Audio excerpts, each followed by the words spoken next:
మా యొక్క D6 news channel subscribe చేసుకోవడం ద్వారా మేము అందించే లైవ్ బ్రేకింగ్ నిరంతర వార్తలు మీరు చూడవచ్చు. జగిత్యాల జిల్లా ఇబ్రహీంపట్నం మండల కేంద్రంలోని గుడెటి కాపు సంఘ భవనంలో బీజేపీ సీనియర్ నాయకులు బద్దం గంగాధర్ రెడ్డి బీజేపీ పార్టీ నాయకులతో కలిసి సోమవారం పత్రికా విలేకరుల సమావేశం నిర్వహించారు. ఈ సందర్భంగా ఆయన మాట్లాడుతూ నిర్మల్ జగిత్యాల 2 జిల్లాల సరిహద్దున మూలారాంపూర్ శివారులోని గోదావరి నదిపై నిర్మించిన సదర్మట్ ప్రాజెక్టును నాయకులతో కలిసి సందర్శించినట్లు తెలిపారు. ఈ ప్రాజెక్టులో మూలారాంపూర్ గ్రామానికి చెందిన రైతుల భూములు 50% కంటే ఎక్కువగా కోల్పోయారని, ఈ సదర్మట్ ప్రాజెక్టుకు మూలారాంపూర్, పొన్కల్ 2 గ్రామాల పేర్లు వచ్చేలాగా కలిసి పెట్టాలని డిమాండ్ చేశారు. ప్రాజెక్టులో భూములు కోల్పోయిన రైతులకు రాయల్టీ ఇన్కమ్ అందించడంతో పాటు ఈ ప్రాంత రైతులకు ప్రాజెక్టు ద్వారా 8,000 ఎకరాలకు సాగునీరు ఇవ్వాలని ఆయన డిమాండ్ చేశారు. ప్రాజెక్టు సమస్యలు రాష్ట్ర ప్రభుత్వం, స్థానిక ఎమ్మెల్యే కల్వకుంట్ల సంజయ్ శంకుస్థాపన చేసినప్పుడు ఉన్న గత ఎమ్మెల్యే కల్వకుంట్ల విద్యాసాగర్ రావు తప్పిదాల వల్లనే ఇదంతా జరిగిందని, ఈ సమస్యలన్నీ పరిష్కరించాల్సిన బాధ్యత స్థానిక ఎమ్మెల్యే, రాష్ట్ర ప్రభుత్వంపై ఉందని ఆయన వ్యాఖ్యానించారు. సమస్యలు పరిష్కారం కాని పక్షంలో త్వరలో ఎంపీ అరవింద్తో ఈ ప్రాజెక్టు వద్ద పెద్ద ఎత్తున ధర్నా చేస్తామని రాష్ట్ర ప్రభుత్వాన్ని హెచ్చరించారు.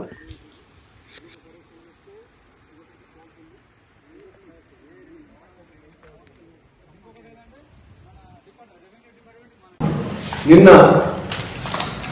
సదర్మట్ మూలరాంపూర్, పొన్కల్ సదర్మట్ ప్రాజెక్టును మరియు గంగనాల ప్రాజెక్టును రెండింటిని సందర్శించడం జరిగింది. అక్కడ తీవ్రమైన లోటుపాట్లు ఉన్నాయి.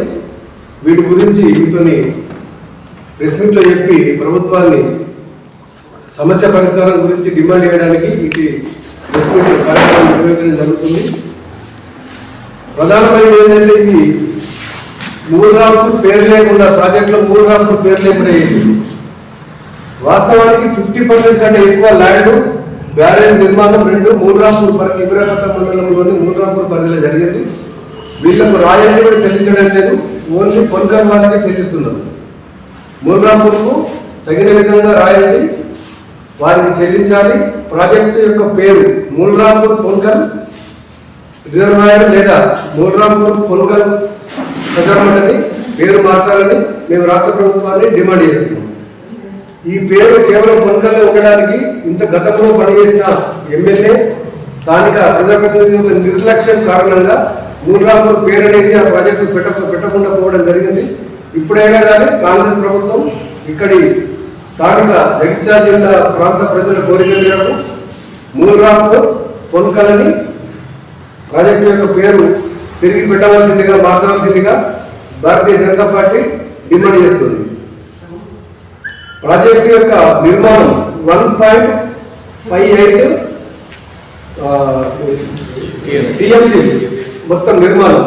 దీని యొక్క నీటి పారుదల 2 జిల్లాలకు, నిజామాబాద్ జిల్లాకి నిర్మల్ జిల్లాకి 10,000 ఎకరాలు, జగిత్యాల జిల్లాకి 8,000 ఎకరాల ఈ సాగునీటి సౌకర్యం కోసం, రైతుల కోసం ఈ ప్రాజెక్టు నిర్మించడం జరిగింది. దీని ప్రధాన ఉద్దేశం సాగునీరు అందించడమే. కరువు ప్రాంతం వచ్చినప్పుడు, వర్షాలు పడినప్పుడు, రిజర్వాయర్ నిర్మాణం చేసినప్పుడు తప్పు విధంగా నీరు అందిస్తే 2 జిల్లాల రైతులకు న్యాయం జరుగుతుందన్న ఉద్దేశంతో ఈ ప్రాజెక్టు నిర్మాణం చేయడం జరిగింది. దురదృష్టం ఏంటంటే జగిత్యాల జిల్లాకు కేవలం గంగనాల ప్రాజెక్టు ద్వారా మాత్రమే ఎంటైర్ ఏమేమి గ్రామాలంటే వేములకుర్తి,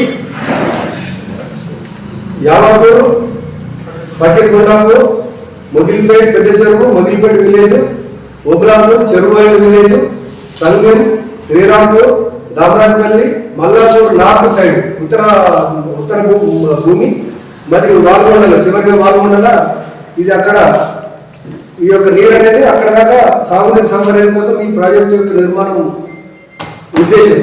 వాస్తవానికి ఇప్పుడు వాల్గొండ నీళ్ళు అక్కడ అందడం లేదు, ఇప్పుడే అందడం లేదు. ఇప్పుడు వాళ్ళు ప్రాజెక్ట్ అనేది పర్పస్ ఏది చివరి దాకా నీళ్ళు అందాలని, ఇప్పుడే అక్కడ లేదు, పూర్తిగా ఇప్పుడు విత్తనాలు వేస్తున్నారు. ఇప్పుడే నాట్లేస్తుంది, చివరి దాకా అందకపోతే రైతులకు తీవ్రమైన నష్టం జరిగే అవకాశం ఉంది. ఈ యొక్క ప్రాజెక్టు యొక్క ఉద్దేశం పాడయ్యే అవకాశం ఉంది, నెరవేరే ఉద్దేశం లేకుండా పోతుంది. దీనిలో ప్రాజెక్టు కట్టేటప్పుడు రెండు ప్రధానమైన లోపాలు జరిగినాయి. ఒకటి, gate number 52 project reservoir barrage యొక్క గేట్ నెంబర్ 52 ఎదురుగా వాళ్ళు కట్టేటప్పుడు విపరీతంగా దాదాపు 1000 ట్రిప్పుల కంకర లేకుంటే పెద్ద పెద్ద గుండ్లు గంగనాథం వైపు లైన్ ఉంటుంది ఒకటి, ఆ లైన్ క్లోజ్ చేసేసారు. ఇది పోసి కట్టేటప్పుడు ఒక పాయను క్లోజ్ చేసేసారు వాళ్ళు. ఇప్పుడు దాన్ని తీయాలంటే చాలా పెద్ద ఖర్చు ఉంటున్న పని, అది ఖచ్చితంగా తీయాల్సిన అవసరం ఉంది. ఆ పాయను తిరిగి నిర్మాణం చేస్తే గంగనాథ ప్రాజెక్టు నీళ్ళు డైరెక్ట్ వస్తాయి. డైరెక్ట్ వచ్చే విధంగా ఒక నిర్మాణం చేయవలసిన అవసరం ఉన్నది. వీళ్ళు చేసిన ఇంకొక పెద్ద కంట్రోల్ డ్యామేజ్ ఏంటంటే, వీళ్ళు చేసిన పెద్ద డ్యామేజ్ ఏంటంటే తునికి దరి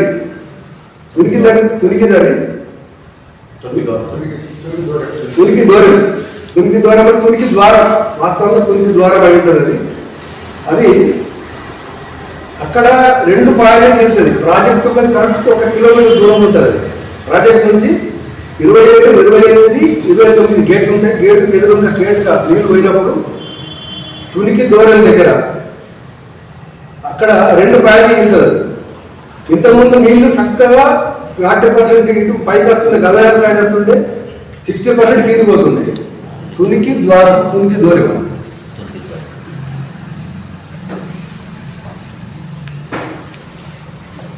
అక్కడ ఏం చేశారంటే, వీళ్ళు నీటి సౌకర్యం కిందికి తొందరగా వెళ్ళిపోవాలి, ప్రాజెక్టు వర్క్ జరిగేటప్పుడు నీళ్ళు తొందరగా పోవాలని చెప్పి ఈ తునికి దూరం దగ్గర 4.5 ఫీట్లు అక్కడ పెద్ద బండ ఉంటుంది అన్నమాట.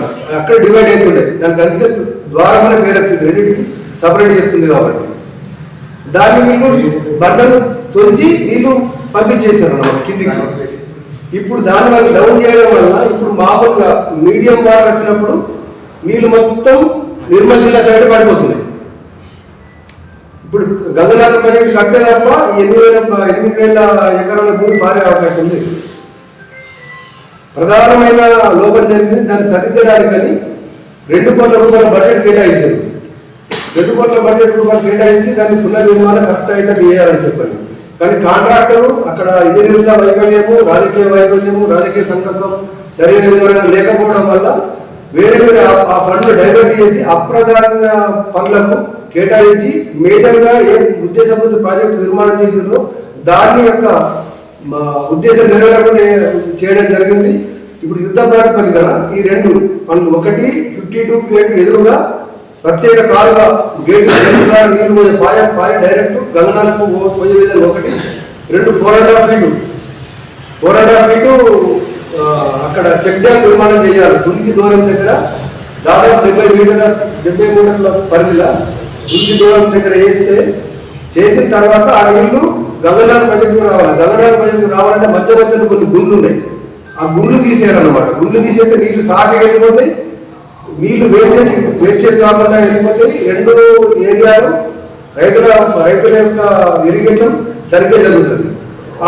ఏదైతే పర్పస్ ఉందో దాని గురించి స్థానిక ఎమ్మెల్యే గారు కానీ కాంగ్రెస్ ప్రభుత్వం కానీ తక్షణం చర్యలు దీన్ని తీసుకోవాల్సిన అవసరం ఉంది. ఇంకొక ప్రధానమైన విషయం ఏంటంటే, ఇప్పుడు ఇక్కడ ఎర్రటి విలేజ్ ఎంత స్టోరేజ్ వాటర్తో దాదాపు కొన్ని ఎకరాల పెట్టు పరిధిలను ఓవర్ఫ్లో అయిపోయి వాటర్ పంట పొలాలు మునిగిపోతుంది.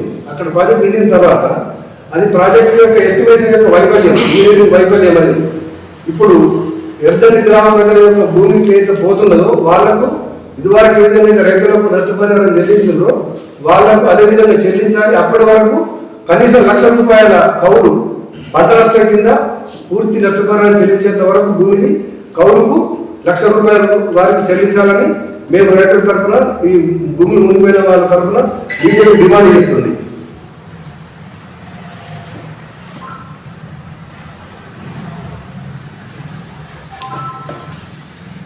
మొన్న ముఖ్యమంత్రి గారు వచ్చిన సమయంలో ప్రధానమైనది ఒక ప్రాజెక్టు నిర్మాణం రైతుల గురించి చేపట్టమని చెప్పుకున్న ఈ ప్రభుత్వంలో రైతులు తమ సమస్యలు చెప్పుకోవడానికి మాకు వాటర్ రావడం లేదు, మాకు ప్రాబ్లం అవుతుంది, ప్రాజెక్టు ఉద్దేశం ఏదైతే నెరవేర్చలేదు, మాకు అసలు ప్రాజెక్టు కంటే ఎక్కువ వాటర్ రావాల్సింది పోయి ఉన్న వాటికి మాకు రావట్లేదని చెప్పుకోవడానికి రైతులు వెళ్దామని ప్రయత్నం చేస్తే, రైతులు ఇక్కడ జగిత్యాల జిల్లా ప్రజలు పోదామని ప్రయత్నం చేస్తే గుంతలు తవ్వి సైకిల్ మోటార్ పోనీయకుండా, కార్లు పోనీయకుండా, కనీసం పబ్లిక్ పోనీయకుండా పోలీసులు బారికేడ్లు పెట్టి అడ్డుకున్న వైనం ఇది ప్రజాస్వామ్య విరుద్ధం. ఇది ఏ ఉద్దేశంతో ప్రాజెక్ట్ కట్టినో ఆ ఉద్దేశం నెరవేరినప్పుడు ప్రాజెక్ట్ కట్టి ఏం కాదు. ఏ రైతుల్ని బాధ పెడుతుంది ఈ ప్రాజెక్టు కట్టింది. రైతుల యొక్క సమస్యలు యుద్ధ ప్రాతిపదికన తీర్చాలి. అలా రిపోర్టర్లు మెన్షన్ చేయండి, న్యూస్ కవర్ చేయడానికి కూడా పోనీయలేదు. పాత్రికేయ మిత్రులు ఈ ఏరియా నుంచి జగిత్యాల జిల్లా నుంచి పాత్రికేయ మిత్రులు ముఖ్యమంత్రి యొక్క ప్రాజెక్టు ప్రారంభోత్సవ వార్తలు కవర్ చేయడానికి వెళ్తుంటే కూడా వారిని అడ్డుకొని వారిని కూడా ఓనియని వైనం. ఇది ప్రజాస్వామ్యం ఉన్నామా, నియంతృత్వం ఉన్నామా, ఇది రైతుల కోసం చేస్తున్నారా, కమిషన్ల కోసం చేస్తున్నారా? ఇది పరిపాలన అంటారా? ప్రజా పరిపాలన అనేది ప్రజలకు వ్యతిరేకంగా చేసేది ప్రజా పరిపాలన కాదు, దుర్మార్గ ప్రజా పాలన అయితే తప్ప ఇది ప్రజా పరిపాలన కాదు. ప్రజలను అడ్డుకొని, రిపోర్టర్లను అడ్డుకొని, ఏ రైతుల కోసం అయితే మా కష్టాలు చెప్పుకోవడానికి వచ్చే రైతుల్ని అడ్డుకొని మీరు ప్రాజెక్ట్ ప్రారంభించే ఉద్దేశం, దానివల్ల ఎవరికి ప్రయోజనం ఉంది? అందరినీ బాధ్యత మీరు సాధించేది ఏంటి? ఇప్పటికైనా దీని యొక్క ప్రాజెక్టు యొక్క సదుద్దేశం ఏ ఉద్దేశంతో నెరవేర్చాలనుకుంటున్నారో, ఏ ఉద్దేశంతో ఈ ప్రాజెక్టు నిర్మాణం జరిగిందో దాన్ని పూర్తి స్థాయిలో ఇరిగేషన్కు నీళ్లు అందించే విధంగా రెండు ప్రాంతాల ప్రజలకి, నిర్మల్ ఏరియా వాళ్ళకి కానీ, గంగనాల ప్రాజెక్టు ద్వారా జగిత్యాల వాళ్ళకి కానీ 40-60 ఈస్ట్ 40 పరిధిలో నిర్మాణం అయ్యే విధంగా, నీళ్లు పోయే విధంగా అక్కడ తునికి దూరం దగ్గర తప్పనిసరిగా చెక్ డ్యామ్ నిర్మించాలని భారతీయ జనతా పార్టీ ద్వారా మీ అందరినీ, రాష్ట్ర ప్రభుత్వాన్ని, స్థానిక ఎమ్మెల్యేని యాక్షన్ తీసుకోవాల్సిందిగా, మాకు సహకరించాలి, బీజేపీతో కలిసి రావాల్సిందిగా, దీనికోసం బీజేపీ వాళ్ళతో స్థానిక ఎమ్మెల్యే కూడా అతను కలిసి రావాలి. గతంలో చేసిన నిర్లక్ష్యం, గతం ఎమ్మెల్యే దీని మీద పేరు కానీ ప్రాజెక్టు విషయాలు కానీ సరైన శ్రద్ధ వహించకపోవడం వల్ల నిర్లక్ష్యం జరిగింది. దానికి స్థానిక ఎమ్మెల్యే బీజేపీతో కలిసి వచ్చి ఈ రాష్ట్ర ప్రభుత్వం మీద ఒత్తిడి చేసే విధంగా చేసి రైతులకు న్యాయం చేసే విధంగా రాష్ట్ర ప్రభుత్వాన్ని ఒప్పించడంలో అందరూ సహకరించాలి. ప్రజలు, రైతులు, బీజేపీ శ్రేణులు అందరూ సహకరించాలి. ఇంకొక విషయం ఏంటంటే, ఇంకొక ప్రధానమైన విషయం ఏంటంటే, నీళ్ళే తక్కువ వస్తున్నాయి అంటే గగనాల ప్రాజెక్టు సందర్శించడం జరిగింది. మీ ఫోటోలు పంపిస్తాను. 50% వాటర్ గంగనాల ప్రాజెక్టుకు ఈ రిజర్వాయర్ ద్వారా కొన్ని నీళ్ళు వస్తున్నాయి. ఇప్పుడు అల్లకి వచ్చే నీళ్ళలో 50% పెద్ద ఒక దాన్ని ఏమంటారు, బొంగవాడి దగ్గర గండి, చాలా పెద్ద గండి వాడి 50% వాటర్ మళ్ళీ గంగలోకి వెళ్ళిపోతున్నాయి, గోదావరిలోకి వెళ్ళిపోతున్నాయి. దాని తక్షణం ఇక్కడ బ్యారేజ్ దగ్గర చెక్ డ్యామ్తో పాటు గంగనాల దగ్గర ఈ రెండు తూముల ఇబ్బంది అయింది. దాన్ని తక్షణం రిపేర్ చేసి పూర్తి వాటర్ ఈ రైతులకు ఇరిగేషన్కు అందే విధంగా చర్యలు చేపట్టాలి. ఇవి యుద్ధ ప్రాతిపదికన చేపట్టాల్సిన అవసరం ఉంది. ఇంకొక విషయం ఏంటంటే, ఇక్కడ ప్రభుత్వం ఎంత నిర్లక్ష్యం అంటే, గంగనాల ప్రాజెక్టు నుంచి ఒక ఆపడానికి, కోతల టైంలో ఆపడానికి ఒక బ్యారియర్ ఉంటుంది, గేటు. ఆ గేటు రిపేర్ అయింది, ఎవరు పట్టించుకోవట్లేదు అంటే వెమ్లకుర్తి, యామాపూర్ తదితర గ్రామాల రైతులు సొంత ఖర్చులు భరించి వారు సొంతంగా నిర్మాణం చేయించుకొని దాన్ని ఆపు చేసుకోవడం జరుగుతుంది. గంగనాల ప్రాజెక్టు గురించి అందరము ఎంతమంది ఎన్ని చెప్పినా దాన్ని పూర్తి స్థాయిని మరమ్మతులు చేయకపోతే దాని యొక్క ఉద్దేశం 1964లో అంత కష్టపడి చేసిన యొక్క గంగనాల ప్రాజెక్టు యొక్క ఉద్దేశం నెరవేరిన పరిస్థితి వస్తుంది. గేట్లు కూడా ఆ పాత గేట్లు ఏమైనా తొలగించి కొత్త గేట్లు నిర్మాణం చేయవలసిందిగా భారతీయ జనతా పార్టీ ప్రభుత్వాన్ని డిమాండ్ చేస్తుంది. ఈ విషయం ఎంపీ గారికి కూడా, ఎంపీ ధర్మపురి అరవింద్ గారికి, మా నాయకుడు ఎంపీ అరవింద్ ధర్మపురి గారికి తెలియజేయడం జరిగింది. ఈ మొత్తం సర్వే రిపోర్ట్ అంతా వాళ్ళు తీసుకురామని మేము తీసుకెళ్తాము. ఇప్పుడు ఈ తక్షణం కాంగ్రెస్ ప్రభుత్వం తక్షణం చర్యలు తీసుకొని ఎడల మా ధర్మపురి అరవింద్ గారు జిల్లా బీజేపీ ఆధ్వర్యంలో తీవ్రమైన ఉద్యమం చేపట్టి ఈ రెండు కార్యక్రమాలు, ఈ గంగనాల ప్రాజెక్టు రిపేర్లు, అక్కడ దుంకి దూరం దగ్గర చెక్ డ్యామ్ నిర్మాణం చేసేంత వరకు భారతీయ జనతా పార్టీ, మా ఎంపీ ధర్మపురి అరవింద్, మా అందరి ఎంపీ ధర్మపురి అరవింద్ గారి నాయకత్వంలో ఇది కార్యక్రమాలు చేపట్టడం జరుగుతుంది. మేము తీవ్ర ప్రయత్నం చేస్తాము. ప్రభుత్వాన్ని మెడలాంచ్ అయినా సరే రైతుల గురించి మేము తప్పనిసరిగా ఈ యొక్క సమస్య పరిష్కారం అయ్యేంత వరకు ప్రయత్నం చేస్తామని మీ అందరికీ ఈ సందర్భంగా మనవి చేస్తున్నాను. Thank you.